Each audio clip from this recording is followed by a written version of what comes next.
Chapter 425. At this time, Ethan and the plastic face were completely desperate and worried about their future. Alex felt much more relieved after giving them their punishment. Then, he spoke to Don Steven. "These two people are really giving me a headache. Ask them to get lost now." Steven quickly nodded his head before kicking Ethan and saying, "Aren't you going to get up and get lost now?" Ethan quickly stood up and ignored the dirt on his body as he hurriedly prepared to escape with the plastic face. Steven gave him another violent kick on his ass and Ethan fell to the ground again. After that, Steven said, "Listen up, both of you. I want you to come to my mansion in 1 week to report to me. If you do not appear in front of me, I will make sure to hack both of you to death." "Don Steven, don't worry. We will definitely show up." Both of them quickly agreed before fleeing in panic, not even leaving a trace behind. Then, Steven walked up to Alex before asking, "Mr. Anderson, are you satisfied now?" Alex turned around and looked at Emma and Mia.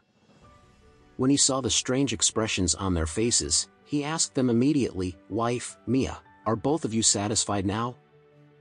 Emma hesitated for a moment before she said, "Alex, don't you think that it was a little cruel of you to treat them like that?" At this time, Don Steven hurriedly interjected.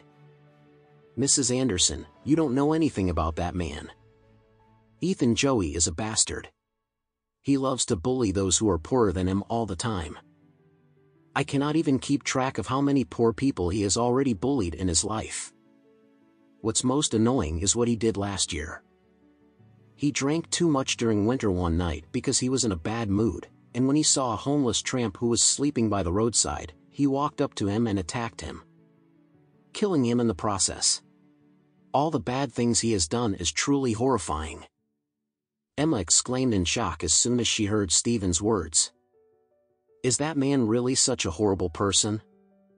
Steven nodded before he continued, "He likes to bully the people who are poorer than him. The poorer anyone is, the more he would mistreat and bully that person." Mia spoke up at this time and said, "Then I guess he really deserves it.